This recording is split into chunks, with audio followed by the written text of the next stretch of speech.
not about politics. It's about football. This is a simple game. We're going to run the ball, and we're going to pass the ball. We're just going to play football, really. How good of a football player are you? I just get it and try to spin it. That's all. I just love the game. It really is the best time of the year.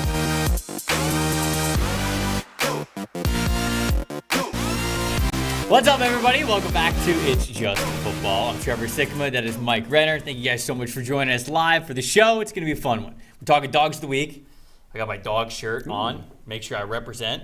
Mike, you didn't win the dog I forgot the dog shirt. That's on me. It's all right. It's on me. You're in the drip or skip mood. You're monochromatic today. That's fine. I'll let you slide by. We're obviously going to talk about Cowboys and Buccaneers last night. We don't have to if you don't want to. We have to. We got to to talk about it. So we're going to talk about that a little bit. We're also going to do a little crystal ball segment, bring back crystal ball, to talk about where these quarterbacks are going to go this offseason. A lot of potential new destinations for quarterbacks. Tampa is included in them. So we're going to talk about all that and a lot more here on this show as we recap everything that we're seeing around the NFL. Mike, how are we feeling this morning?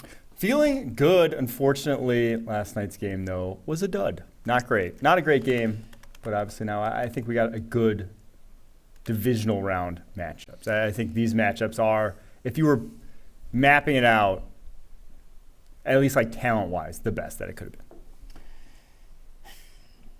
In my opinion. I disagree wholeheartedly. Okay. I know. Would have liked to see Tampa get killed in San Francisco to move on. They're objectively not a fun team to watch. You know? It just would not have been fun watching that game.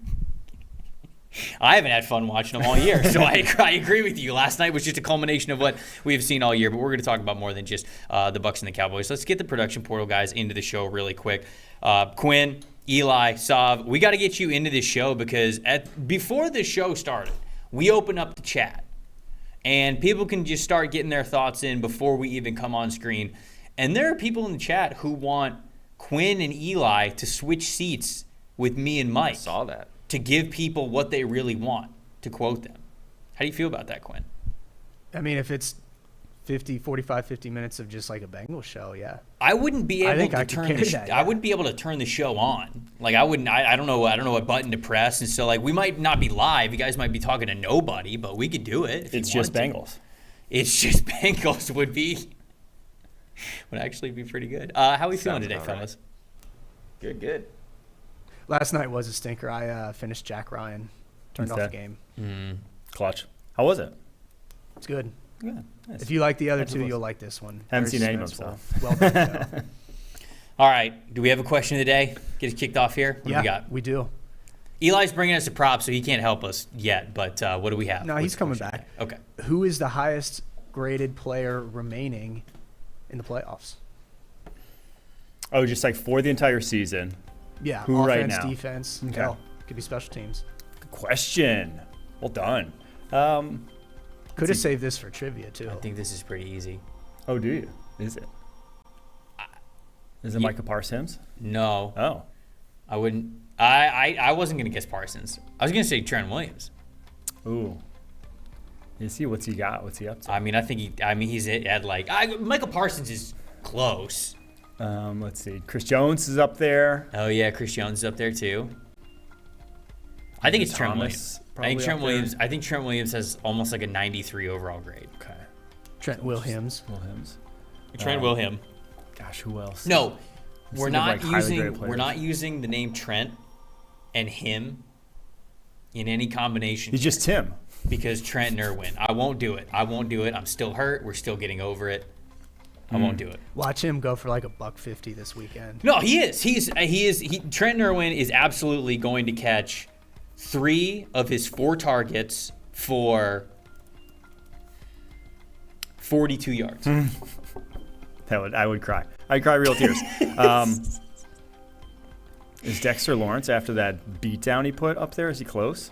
God, he was nasty against the Vikings. I don't think he's higher than Trent Williams. Yeah, probably not. Let's see, who else? Who else is even That's my initial guess. That's my initial guess here. Yeah, I'm trying to think like who else would be the highest grade at their respective positions. Mahomes, but I don't think he's that high. No, Mahomes is like an 88. Then Yeah, I would say either Parsons or Trent. I'll give you a hint. Mahomes is not graded higher than maybe some other quarterbacks Oh, playing in the Joey is Divisional probably. Oh, sure. Right. Burrow is the highest graded quarterback, and this year he had I think it was 90.5 going into the playoffs. I don't know what it is now.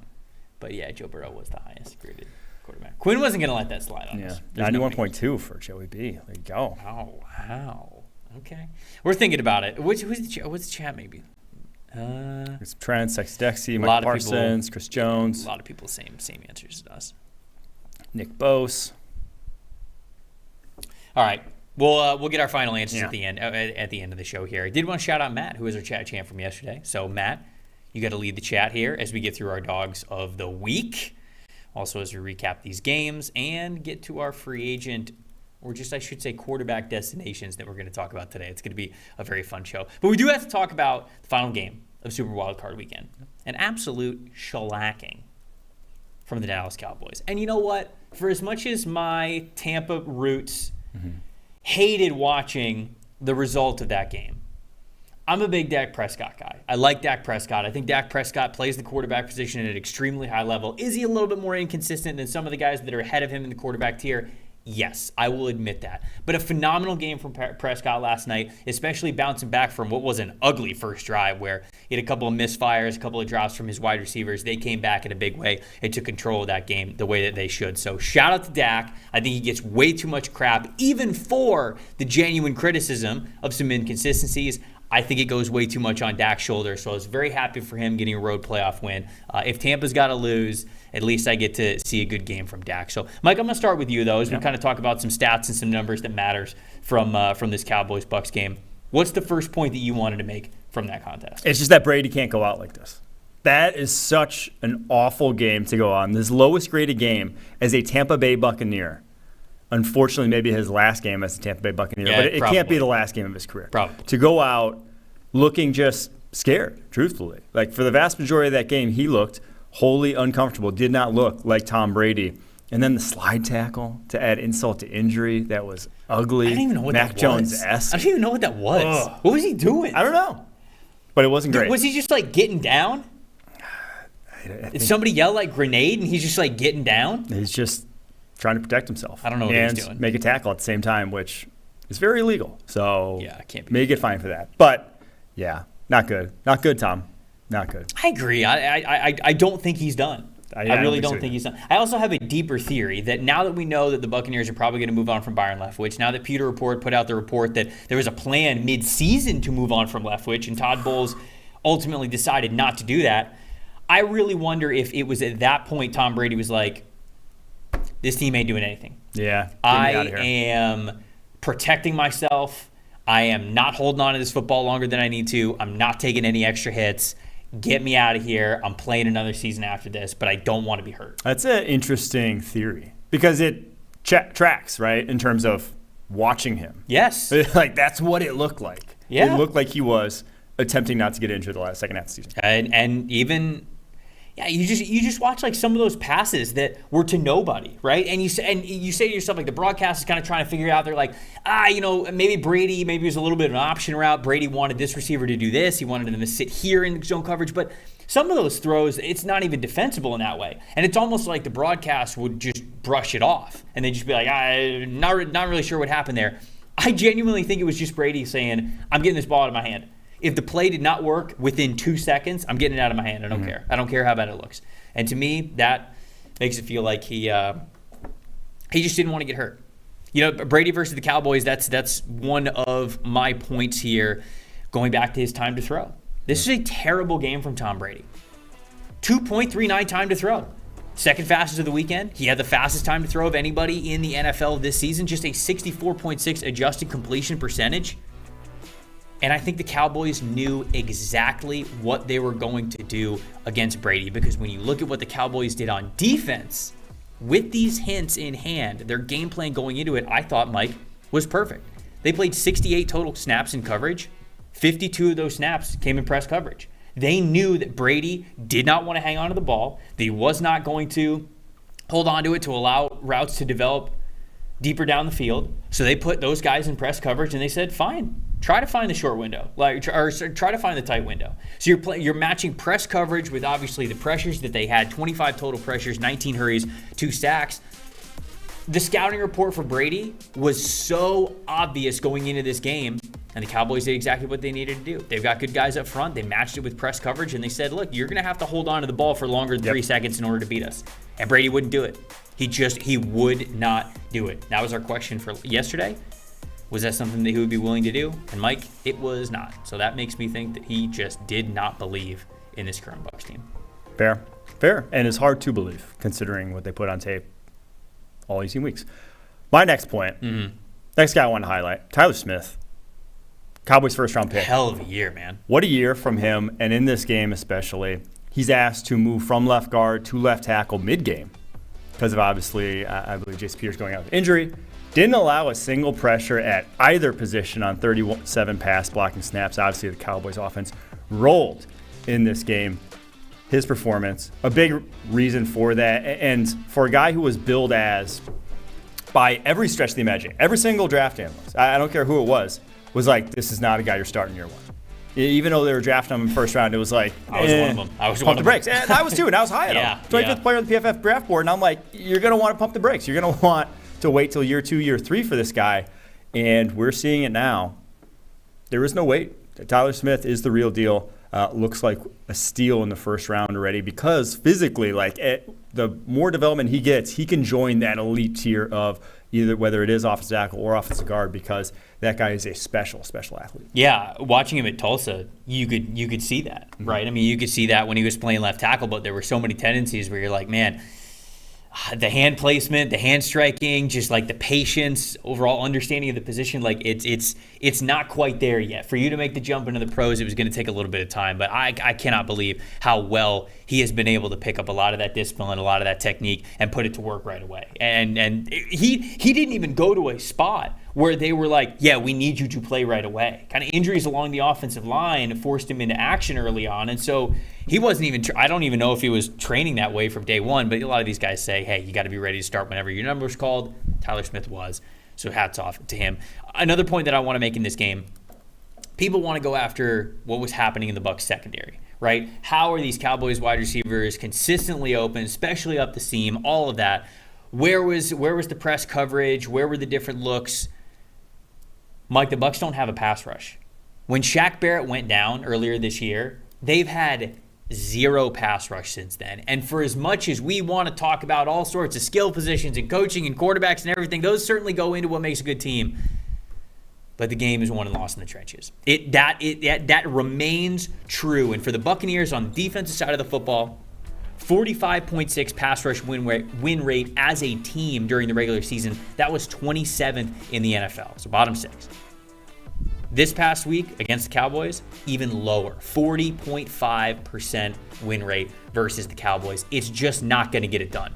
If you cannot get pressure on the pocket, if you cannot get after the quarterback, it doesn't matter what coverage you're playing, because if the quarterback can hold on to the ball long enough, coverage is always going to break down. It's that marriage of pressure and the coverage that you're playing behind it that makes a great defense. And the Bucs did not have the very first important ingredient when it comes to playing really good defense, and that's playing up front. So that is a major need for them going into the NFL draft now with the 19th overall pick. Yeah, we're seeing a lot of second-year edge defenders kind of breaking out around the NFL, whether it is Jalen Phillips in Miami, Greg Rousseau in Buffalo. Obviously, Micah Parsons has been broken out. But Joe Tryon-Shoyinka, not really one of them this season. Only a 63.5 pass rushing grade. Really not the difference maker they were hoping they were going to get when they took him first round last year.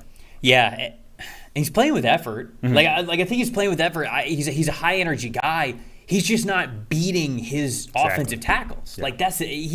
I think he's a good edge player. He just hasn't become this sack master. And maybe it's something he'll work on in the offseason. This offseason, maybe we'll see a big jump from him last year, but just didn't see it this year, and they really needed it to show up this year, and the timing just wasn't right for it. So, all right, I'm going to ask everybody. I'm going to go to the production portal guys as well. But, Mike, is Brady done? No. Nope. You don't. How sure are you? I was going to go a little in there, but you don't get a divorce to play football to just have this. Oh no, that was the wrong analogy. You don't want to do that. You don't want to do that. You don't get a divorce just to not play football the next year. Just to only play for the next 6 months, Is that so crazy? So you're saying you want his divorce to be worth it? He's going to maximize. It's a sunk cost fallacy, but he's going to maximize the window. No, I just don't think he wants to go out like that either. No, I don't. So what percent? 1 to 100. That he returns? That he returns, yes. I give it a 75% chance of return. Okay. So not a lock, but I do think more likely than not. Okay, Quinn. And I want the chat in on this as well. Your percent chance that you think Brady is coming back, not just to Tampa, but just to play again in 2023. Quinn, what do you think? I'm going to go 80%, and I'm going to piggyback off your theory a little bit, Mike. I'm going to spin in a little bit different direction. I think there's maybe a 50% chance that he ends up with one of the New York teams because Giselle might want to live in New York, get the family back together. Get them back together? Whoa! Best of both worlds.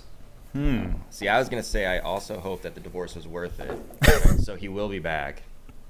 And I agree with you, Mike. I mean, I think Mike's point is the best one of all. Like, you don't get a divorce to not play football the next season. So I would say it's like 85 to 90. I would be shocked if he's like the ultimate competitor. There's no way he's going to stop playing on that. Quinn's got the best storyline, though. Oh, for sure. Yeah, no, that is absolutely winner back. That is the best storyline. I mean, Brady is a competitive guy. How many Super Bowls did he have while he was married to Giselle? Was it her all along? It wasn't Belichick. What's his winning percentage? What's his winning percentage? No. While as a married man? That's a good Pretty question. high. A lot of Super Bowl rings. Maybe that's Because he was the question married of the day during for tomorrow. Who was he married to during his first 3? Someone else. Who was it? Bridget Moynihan, There you go. the actress. Yeah. And then I don't think I to the realized that curb. he was married. yeah. He has a kid in that. Right. I knew he had another kid, I guess. We're really diving deep into the Brady No, personal we have to. legacy Yeah, here. we have to. We have to. Psychoanalyzing. All right, so I'm going to go to the chat.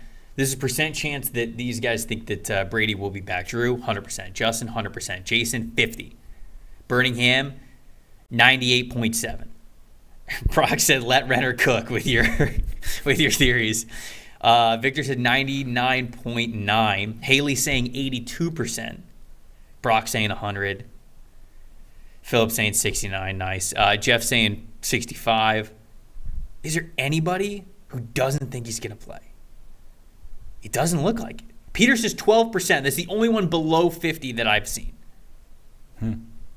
Interesting. Drew says he can't not play football. He doesn't know how. Doesn't know how to live life. That's fair. And I do think so. There was a time, like 85-90%. There was a time when he was like 40, 41, when someone asked, "How long do you want to play football until?" And I am 95% certain the age he said was 46. No, he said 45. What did he say? 45? Yeah, he said 45. Well, then maybe they did it. Okay. He said he wanted to play to 45, but I also think that like Brady's not the kind of person who's going to let something that he said in the past be like, I said 45. I know. So I don't know. We'll see. I'm excited. We had a trivia question about this. The oldest football player in NFL history was 48. I think 48. It was one of the Anderson brothers, wasn't it? Oh, Morton? The kickers, yeah. Okay. Yeah. I think. I thought it was I George could be wrong. something. I thought the name was George. I think it's George Blanda. Yes. Oh, that's deep. 48? Yeah. 48, I think. Died Right? in 1976. Yeah, 48. 26 seasons. Played till 1975. Started in 1949. I bet Brady plays till he's 50. Can you imagine? 50? He played till he was 50? Oh, that'd be insane. Morton Anderson, 47. Vinatieri was 47 when he retired. John Carney, 46. All kickers. Yeah. Chat's got it. Chat's on top of it. All right, so we all believe that Brady's coming back. A little bit later in the show, we'll get specific as to where we believe he is going to be playing football next season. But in between now and then, it's time for everybody's favorite segment. It's time for Dogs of the Week, baby. Play the intro. Dog. He gets after it. He's a dog. Dog. He scored 5 touchdowns. Dog. He's a dog. He's a dog. He is a dog. Absolutely.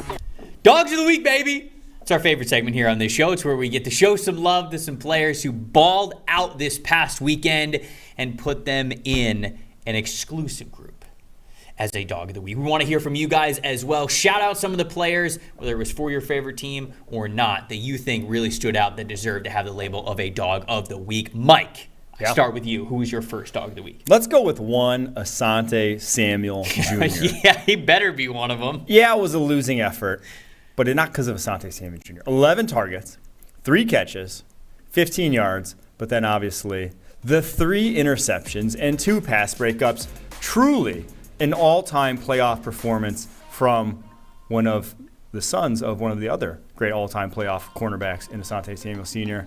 Unfortunate that we only get to see one game of him because, my Lord, what a day. Asante Samuel Jr. Dog of the week. 3 picks. What'd you think of Asante coming into the NFL? I liked him a lot. I was worried. I'm not going to lie. I mean, I was worried about the size with him playing an outside corner, but he was so confident playing outside corner still at Florida State. I was pretty comfortable of him as like a top 50, top 60 pick. Yeah, he was top 30 on the PFF draft. Was he? Actually, Okay. so I was a big fan. There we go. All right. We'll love to see it. For my first dog of the week, we head to the New York Football Giants. I'm not doing Daniel Jones. I'm not doing Saquon Barkley. I'm going Isaiah Hodgins, their wide receiver. Oregon State, baby. What a season Isaiah Hodgins is having here. 81.1 grade versus the Vikings, an 80.3 receiving grade. 8 catches, over 100 yards, 105 yards, 2 explosive plays, a wide receiver usage of 20.4%. They were using this guy plenty within the game plan. And I don't know if you saw this, Mike, but did you see a picture of his ankle that he tweeted or Instagrammed afterwards? No. It was like as black and blue as you can be. Ooh, I've had a zillion sprained ankles. And my man was out here getting over 100 yards in the playoffs. It was a dog performance, leading his team in receiving yards and being the main go-to weapon in the passing game. But it was also a dog performance because the man was playing through pain, because the man knew it was the playoffs and nothing else mattered.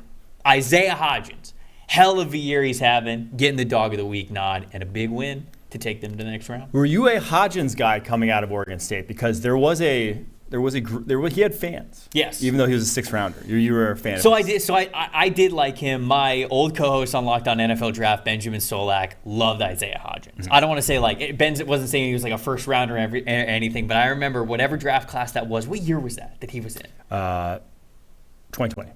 Can you pull up 2020 and look at the rest of the receivers that were kind of like drafted like later? Because I want to remember where I had him in the tier of guys. But I remember Ben really liked him. He just really liked his game, and so that was something that I remember. Ben kind of sold me on him a little bit, so I did like him as well. So 2020, the order of the receivers was Ruggs, Judy, Lamb, Rager, Jefferson, Ayuk, Higgins, Pittman, Chenault, Hamler, Claypool, Jefferson, Mims, Brian Edwards, Devin Duvernay, Gabe Davis, Antonio Gandy Golden, there's a name. Man. Joe Reed, Tyler Johnson, Colin Johnson, Quintez Cephas, John Hightower, Isaiah Coulter, Darnell Mooney, KJ Osborne, Donovan Peoples-Jones, Quez Watkins, James Procey, and then Isaiah Hodgins. Man, that was a fun wide receiver class. Yeah.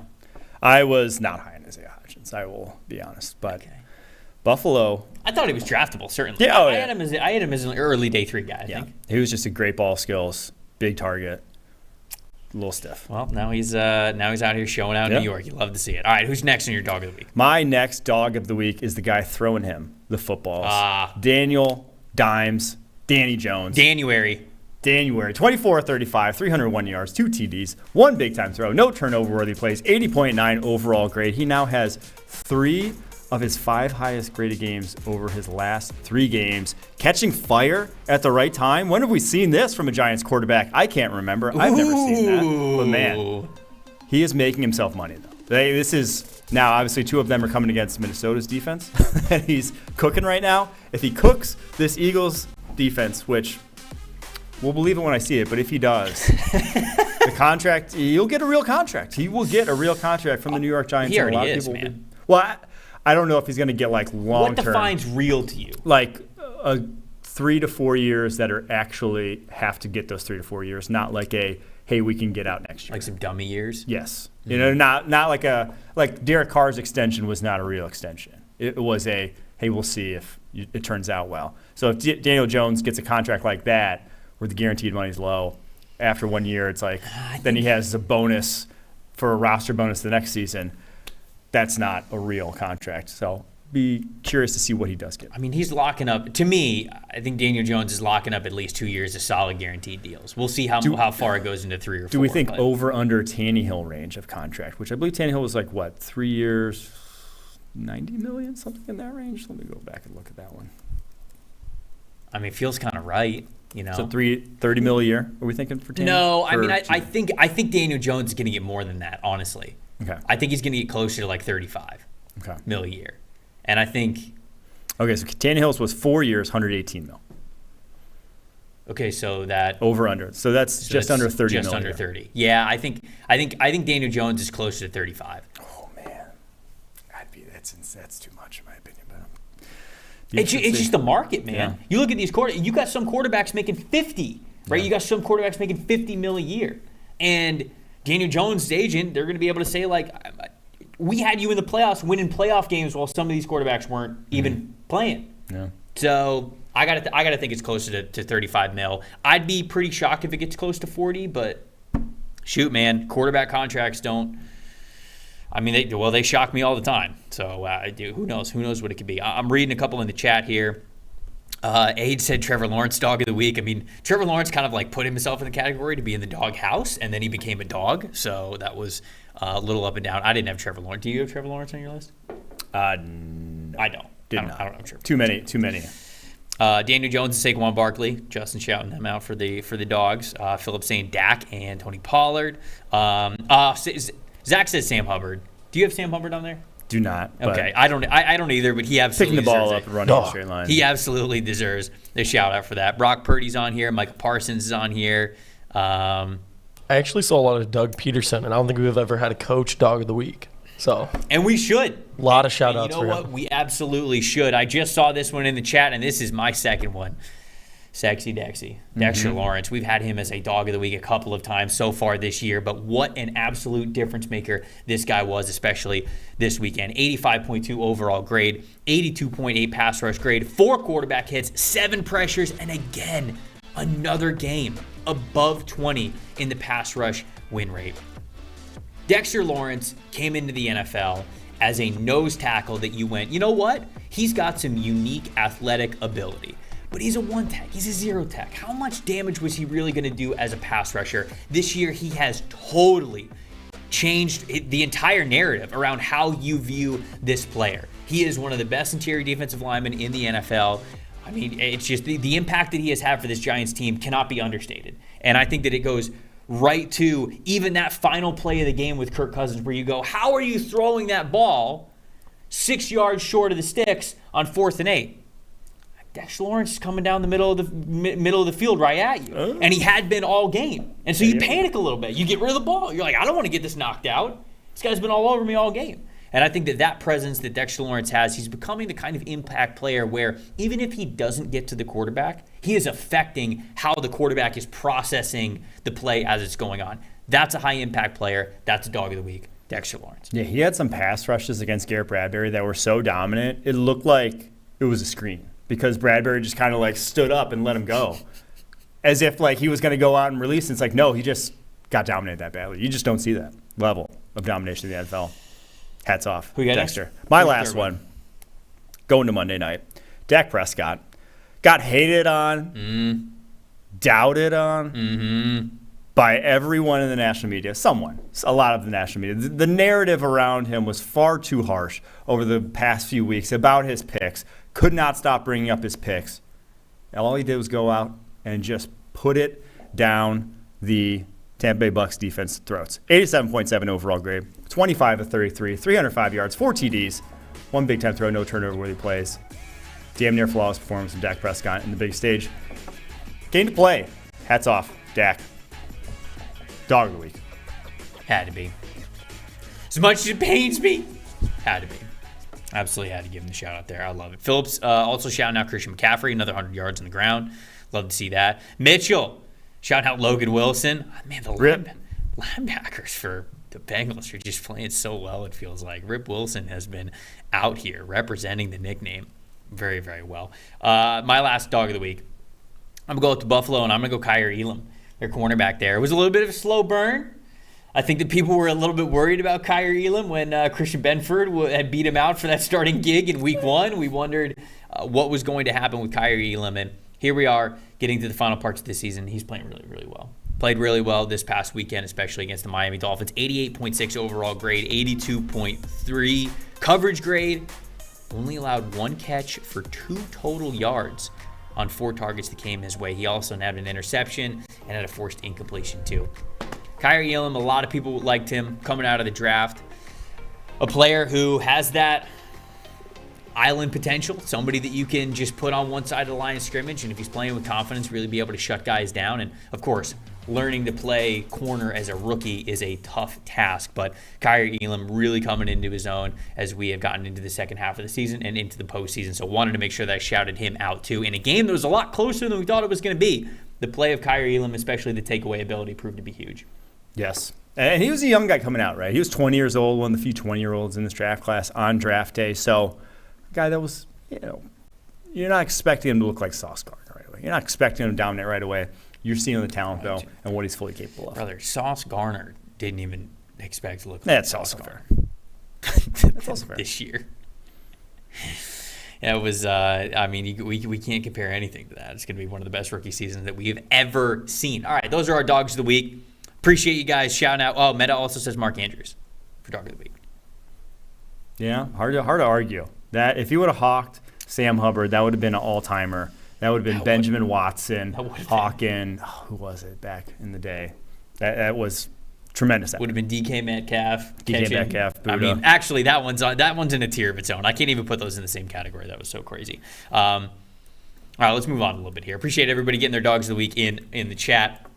Getting in on that segment with us. It's one of our most fun segments that we get to do every single week. But it's time to move on to Crystal Ball. I think we have the prop here. Oh, yeah, we do have the prop here. Get it in. We got the prop here. Don't call it a prop. It's the actual crystal ball. Sorry. It's the actual crystal ball. And this is where we're finding out. Sorry. Yeah. We're going to look into our crystal ball and answer some tough questions about where certain quarterbacks are going to be. Are they going to remain where they are right now? Are they going to be wearing different jerseys in different cities? What's it going to look like? We're talking about a lot of different quarterbacks that could have the possibility of going different places. And we'll start with a banger. We'll start at the very top, Mike, with one Tom Brady. When you look into the powerful crystal ball, I don't even need the crystal ball. Where do you think that Tom Brady is going to play? I don't even need it. It's the New York Jets. I've been saying it all season. So you subscribe to my theory? Yeah, to a degree. Did you have the crystal ball beforehand? Is that where you got that? Was it in the back? It was in here. Yeah. My crystal ball theory is based off of Tom Brady. Okay, so you think he's going to the Jets? And his pure loathsome nature towards Bill Belichick. So it's the Jets. I could see the Dolphins as well, depending on what happens with Tua. He already got the Super Bowl, Mike. They never move on. Competitors don't. Okay. That's what makes them competitors. So we're going to go with the Jets. Now, again, it could be, I could see the Dolphins as well, but I do think it's going to be one of those two teams. Because he wants it. Because he wants a good roster too, right? Like he wants a team that's built to win. And I do like the Jets now even more with no OC. Brady can almost, handpick his OC. Not player on left foot. Philip in the chat said, I swear if Trevor says Brady to the Jets. Well, guess what? Mike said it, not me. Yeah. Certainly if Tom Brady goes to the Jets, they're an immediate playoff team. They're an immediate team that can make a lot of noise in the postseason. I don't see it happening. When I look at the crystal ball, when I think about Tom Brady, I see the San Francisco 49ers. I really do. A lot of people are talking about the Las Vegas Raiders. I don't see it. Yes, they have Devontae Adams. Yes, they have Josh McDaniels. That defense is not even close to where it needs to be. I agree. And that offensive line especially is not even close to where it needs to be.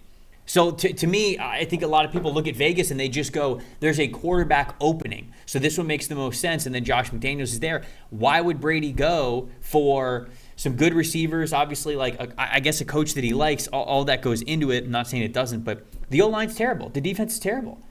You have to play Patrick Mahomes twice, Justin Herbert twice, right? Yeah. You're in the AFC. Why would you want to do that?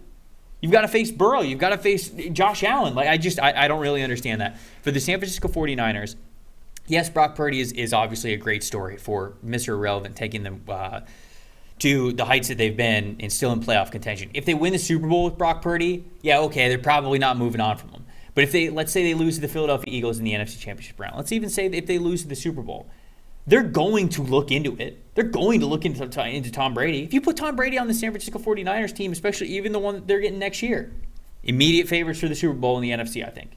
So he doesn't have to deal with shitty weather. He gets to go back to his childhood team. He gets to play for an incredible offensive mind in Kyle Shanahan and a team that is already stacked and loaded. Unless the San Francisco 49ers win the Super Bowl this year, I genuinely think that Tom Brady is going to be their quarterback next year. Yeah, he's, for everyone saying Raiders or I don't see the Raiders, man. I just don't see the Raiders. He's not going to just play football, to collect paychecks. Right. He's going to a team that is on the doorstep of winning Super Bowl that he is going to push over the top. Yes. That's what he is going to do if he returns. Like at 46, he's not just going to, again, get $30 million more in his bank account. Yeah. You give a he shit doesn't really care about that right now. Sure wish I was at that point. Give a shit about $38 million. What about Aaron Rodgers? Aaron Rodgers. Where do we see Aaron Rodgers? Now here's a guy who could company man be going to the Las Vegas Raiders. Okay, all right. Is where I see, if anywhere. You think he's just gonna just sell out to go back with Devontae?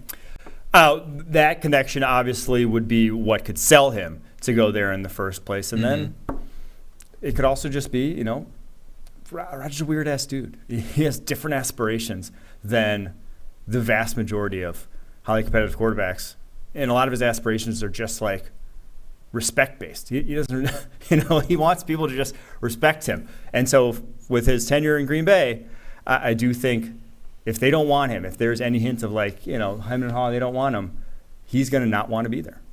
And so while I do think the Packers brass will probably want him back, I do think that if the trade is available, the Las Vegas Raiders are the one who would be willing to do so.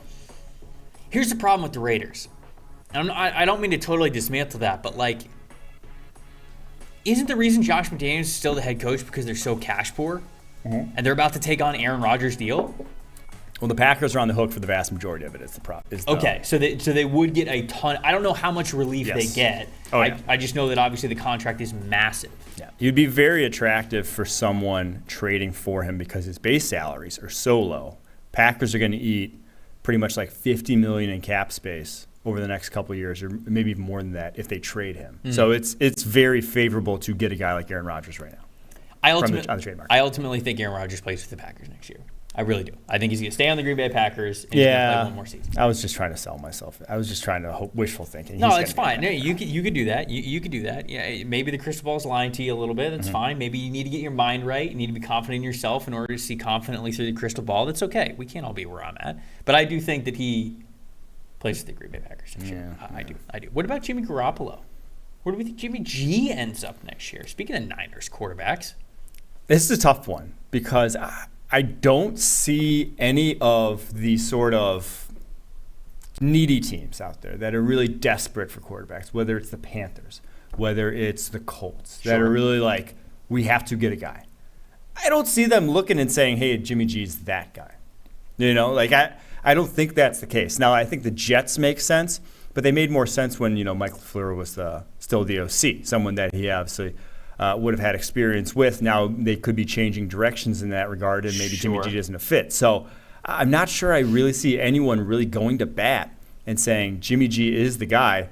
But the one I will say maybe makes some sense as a bridge option is the Indianapolis Colts. I don't think they'd give him a long-term deal, but obviously Chris Ballard is the king of short-term quarterback deals. Come on. I could see that being where they go as a sort of aid. They're still going to draft one, but as a sort of bridge to whoever they're going to start, to the rookie that is their long-term future. Sure. Colts fans. Yeah, no. Colts fans would be livid, I think, if they even picked up any starting quality veteran. But look, if there's Colts fans in the chat and they disagree with me, please let me know. For Jimmy Garoppolo, I think the connections that we make with Tom Brady and Josh McDaniels is more true and more plausible with him going to the Raiders. It's going to cost them less. I think it's going to be less to entice him to go there because it's a starting opportunity, and he gets to work with a coach in which he had success with and he has familiarity with when he was in New England. So I think that the best landing spot for Jimmy Garoppolo is honestly the Las Vegas Raiders. So I just think there's less demand, if you will, that the team has to be perfect. And the way that people are looking at the Tom Brady situation of, oh, this is just a quarterback spot that is open, I don't think that really exists for Brady, as we discussed. He's not just going to play football. I don't know how many spots Jimmy G is actually going to have a chance to start. Vegas is one of them. And Vegas, he'd be a little bit cheaper, certainly, than Tom Brady. It'd be a little bit less of an investment, and maybe you could hit it big with that receiving core and Josh McDaniels getting to work with a guy that he's worked with before. So I think Jimmy Garoppolo is headed to the Las Vegas Raiders. Yeah, I like that one too. I like that one as well. Okay. Baker Mayfield. That's our next one. What about Baker? I just think he sticks with the Rams, right? I do too. I think I do too. One, it's not like they have a ton of options. They can't really go out and get one in the draft. Can't really go out and get one for agency. They're in a tight spot in that regard. Mm-hmm. They've already seen him play, well enough.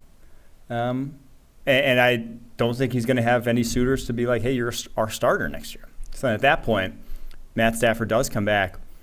That's a competent enough backup that you have that I think that's where he ultimately lands. I think so too. Same reasons that you said. I just don't really know what the market's going to be for Baker Mayfield other than, hey, you get to still stay in Sean McVay's system. You get to still be there. Who knows how healthy Matthew Stafford's going to be, what availability is going to be like. You might even be starting for the Rams next year. So I agree with you. I thought that would be a quick one with Baker Mayfield. So let's move on to another one. We talked a little bit about the Raiders now and how they have a quarterback opening. What about Derek Carr? The reason why they have a quarterback opening is because they're moving on from Carr, so where's Carr playing next? This one's tough. Tell me what you see. I don't really see anything clearly with Derek Carr just because I'm not sure who's going to want him. He's going to be kind of the one left out in the cold, almost like the Falcons with Matt Ryan last year, where it's just like I don't see anyone heading into this offseason and prioritizing and saying, Derek Carr's our guy. And so I think he may end up. Now, he will get traded. I do think that someone will trade something for him, but it will be not a first rounder. I'd be surprised they even get a second rounder back at this point. No. And so I do think it will be someone like, again, going back to what I said about Jimmy G, some team looking for that bridge to a quarterback they're going to draft. Maybe like Derek Carr can start right now, but we want this guy that we're going to draft in the top 10 to develop behind him. And so that's why I highlighted the Panthers here as a team that could be that one. I will also say the Dolphins, if Tua is not medically cleared anytime soon, if they go in this offseason and say, hey, Tua's health is too just shaky at this point for us to rely on him, let's go get a proven veteran that just in case. Okay, all right. I'm going to say the New York Jets. Okay. I have gone back and forth with Jets fans so many times over the last couple of weeks. There are so many that don't want Derek Carr. I don't get why. Derek Carr's a good quarterback. There have been times in which Derek Carr has looked great. Now, have they been consistent? Have they been as much as you have wanted to see that? No, Derek Carr clearly did not become that consistent franchise piece to get you to the playoffs, to overcome bad rosters, bad coaching, all those things. But Derek Carr has also, for the inconsistencies that he has had, that entire environment over the last 9 years for the Vegas Raiders and previously the Oakland Raiders has also been completely inconsistent. Terrible defenses, changing defensive coordinators, changing defensive personnel, receivers not being what they've needed to be, offensive line not being what it's needed to be. Give this guy a team that is actually going up. The arrow is pointing up. They are building it in the right way. If you put Derek Carr on the New York Jets, they are a playoff team next year. They are a team that can win in the playoffs. They're in the AFC, right? And I mentioned this before. You got Patrick Mahomes, you got Joe Burrow, you got Josh Allen. Like, are you making it to the Super Bowl? I don't know. Sure, Jets fans want to say, oh, the move that we make, we want to make the Super Bowl. Okay, well, that's not always a realistic option. Derek Carr, amongst the realistic options that they have, could potentially become that. You plug Derek Carr into the Jets, and I like the trajectory a lot, especially with the young pieces that are only going to get better. New York Jets. That's what I see in the crystal ball. Okay. Make it happen. I want to see the Jets thrive, and that's how they do it. What about Daniel Jones? Where's Daniel Jones? Daniel Jones, it just has to stay with the New York Giants, right? Yep, I just don't think anyone's going to value him to that degree that the Giants will, because the Giants know that in our system, he can thrive. So I think it's the New York Giants. Okay, I agree. It's the New York Giants as well. I think it's not a matter of which location. It is simply for how much he is going to stay as a New York Giant and where the confidence level is, because I think that that's going to tell us a lot. The money that he gets, the years he gets, the guaranteed money in the details, like you mentioned earlier, that'll just tell us how committed they are to Daniel Jones. But, there's a report even before the playoffs that they wanted to get an extension done with him, so I think he ultimately is with the Giants. What about Geno Smith? Geno Smith, another guy who could potentially be on a different team next year, but how do we feel about this one? No, he's not going to. Seahawks have a top 5 overall pick. They do. Got a top 5 overall pick, Mike? They're going to re-sign Geno Smith. Okay. At the very least, I think franchise tag him. I would be surprised if Daniel Jones gets franchise tagged with how much that tag comes with. But I do think Geno Smith has proven as a quarterback at this point over the course of this year that he's worthy of a franchise tag. He's going to get a deal. I was saying that the Ryan Tannehill deal is probably too rich for my blood for Daniel Jones. Mm-hmm. I don't think it's too. I think that's where Geno Smith probably ends up. Okay. I think it's probably around that realm. Again, I think Geno's going to get north of $30 million just because that's where we are. That's the quarterback market. So I think that he's going to get north of $30 million just because of what he did last year. He's going to be able to point to a lot of great things that the Seahawks did. The over expectations that this entire team played with, and it goes into how he played the position. We mentioned it yesterday. Second in big-time throws in the NFL, second only to Josh Allen this season. So I think that he's going to remain a Seahawk as well. I'm also not so sure that Pete Carroll would want to change what has worked at quarterback for them, especially in a time where Pete Carroll was staring down the barrel of like, this might be a long rebuild. And Geno Smith has kind of saved that. I think he's going to be back for that reason. We have a second Packers quarterback here on this list. Don't do me like this. Jordan Love. Yeah. When you look at Jordan Love's future, when you stare into this crystal ball and think about Jordan Love, what do you see? I think he's Green Bay Packer. I don't think they, one, want to deal him. I think they want to justify the pick by any means necessary. And two, 9 attempts this year. Who's going to go to bat and offer you even a second rounder for a guy with 9 attempts this past year who, in any game previously, did not look like an NFL quarterback? So I just don't think the offers will be there that the Packers are going to sit on him. Washington Commanders. Oh.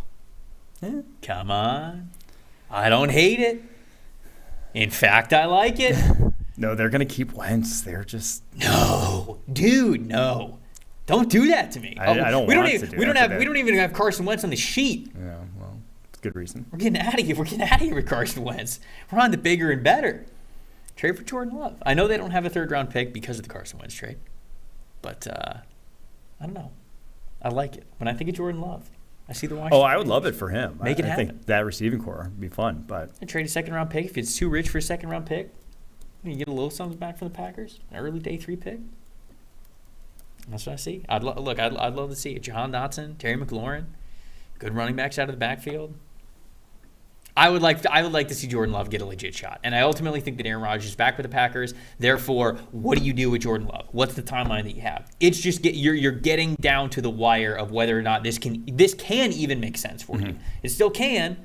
Obviously, whenever Rodgers retires, if Jordan Love is still there and you play him, whether he's got 1 year left, whether he's a free agent, whatever, it can still work out for you. The benefits of just having a rookie contract quarterback are almost completely gone. Final one, we'll get to it. Everybody in the chat's like, are you saving this one for the end? Is this what you're doing? Are you just saving this one for the end? Mm-hmm. Lamar Jackson. Lamar Jackson is the final quarterback here.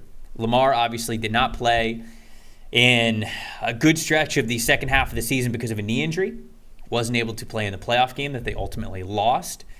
Players were obviously not very happy about Lamar not being out there. Lamar was betting on himself this season, and he played incredible early parts of the year, weeks 1 through 13. You can see the stats there. But he had the injury. You got to assume that the reason why the Ravens have not given him the full extension is because Lamar wants guaranteed money. Lamar is a quarterback who takes hits as a runner. Injuries can happen. Do you give high guaranteed money to guys that are going to get hurt? I think that's where the Ravens are with their discussions on him. And Lamar on Instagram, over the last couple of days, has not exactly made it feel like he's going to be a Baltimore Raven for much longer. Mike, when you look into the crystal ball and you think about Lamar Jackson? What do you see? This one's interesting. Of course, I did not expect to see this one. But I see the Tennessee Titans as the destination for Lamar Jackson, because you have a head coach in Mike Vrabel who won out in the power struggle, fired his offensive coordinator, fired his GM. Yeah. Now, I obviously have no insight behind the scenes, but as what it seems that when you're the reigning coach of the year, he kind of put it all on the table, and he has the keys now. And the director of player personnel is now the GM for the Arizona Cardinals. Yes. So they are literally getting rid of all decision makers other than Mike Besides Mike Vrabel. Yeah. And Mike Vrabel is not going to go full rebuild. This roster, as they said when they fired John Robinson, has deteriorated. That's why they fired him, and it has. It's still obviously suffered a ton of injuries, but this is a team that's going the wrong way, and now they're on the hook for $37 million for Ryan Tannehill next year. But they can get out from it if they trade him, if they cut him. And I do think that obviously Lamar Jackson seems destined to be not a Raven, does not want to seemingly does not want to be there anymore. At that point, I think the Tennessee Titans would be a team that would make a desperation type of play. That Mike Vrabel would just say, I'm not going to go and start from square one. I'm not going to develop Malik Willis. I'm not going to do that. Give me a guy that's proven right now that I can win with for the next foreseeable future. We heard that the Tennessee Titans were in on conversations as one of those teams that could go after Tom Brady, right? Yeah. So if you're in on that conversation, they know that they're going to be aggressive to go get a quarterback if they want to change from Ryan Tannehill.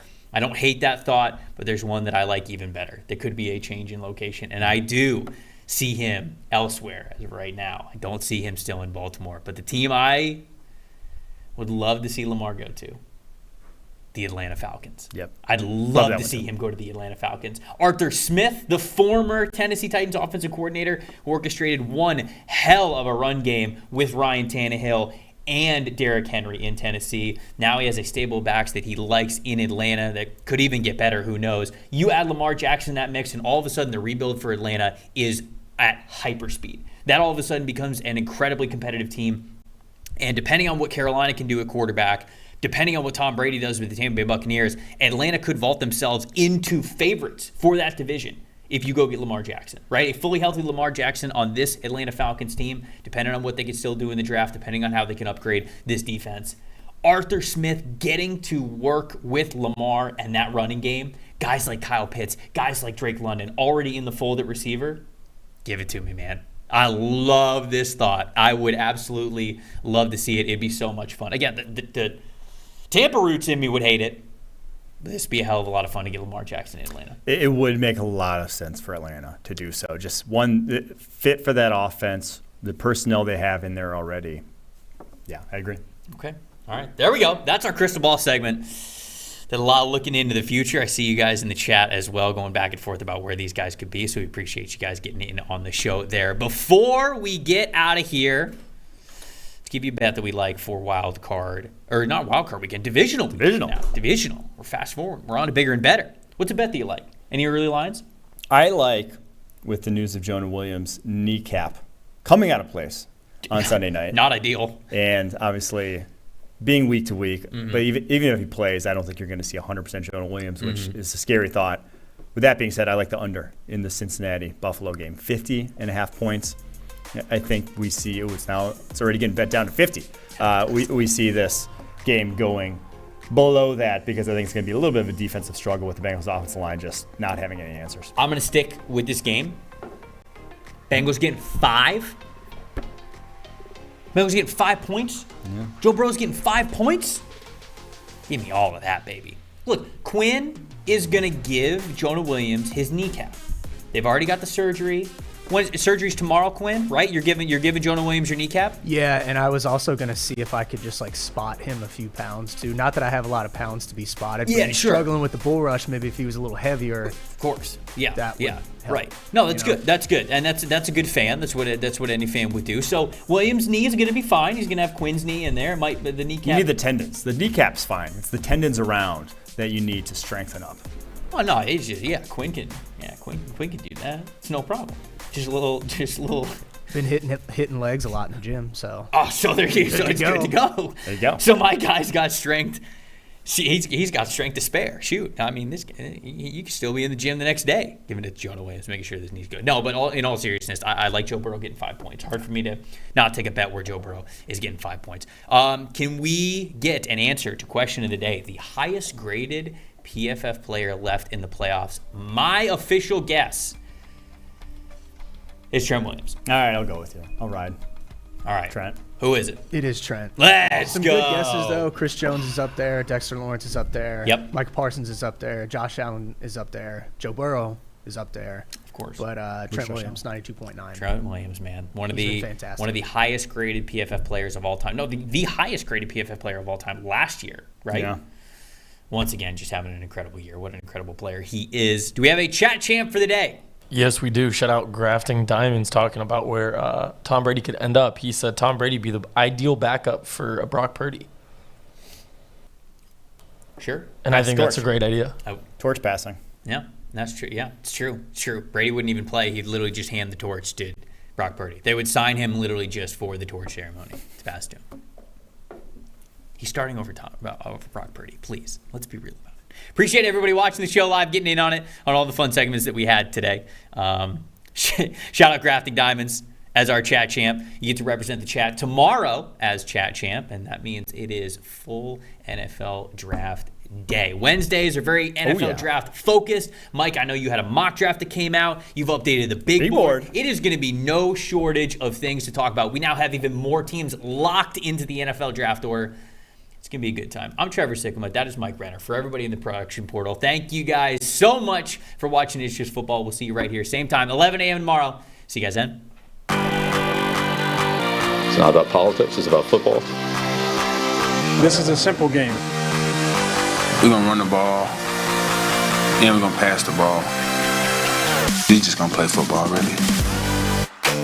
How good of a football player are you? Not just get it and try to spin it. That's all. I just love the game. It really is the best time of the year.